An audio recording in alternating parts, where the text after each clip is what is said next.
While playing bass for the Beatles during his tenure, Paul McCartney had the potential to be a lead guitarist in a previous incarnation. In a recent installment of Paul McCartney, A Life in Lyrics, available on iHeartPodcasts and Pushkin, the 81-year-old rock icon disclosed that a fateful performance night had influenced the entirety of his acting career. John Lennon's Aunt Mimi Smith used to compliment McCartney on his guitar playing, saying he was much better than John. McCartney also recalled how proficient he was at the instrument in his early years when practicing home at home.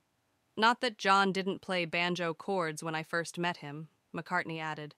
"He wasn't a guitarist since I had to teach him the chords, since his mother, Julia, had only given him banjo chords when he was learning." While McCartney was the one who had taught Lennon the guitar, he claims that one night, while the band was performing at the Conservative Club, a theater above a Broadway store in their hometown of Liverpool, his aspirations of being a lead guitarist went up in flames. "I was playing lead guitar at this gig, and it was like my very first performance ever."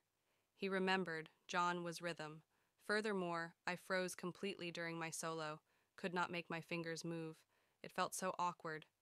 I responded, 'Well, I'm not doing this again,' and my career as a lead guitarist dissolved. Clearly, this is not my calling."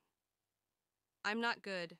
It's still unknown exactly when the fateful concert happened, although Beatles history websites suggest it was probably around 1957, when Lennon and McCartney had not yet formed the Beatles and were still performing with the Quarrymen.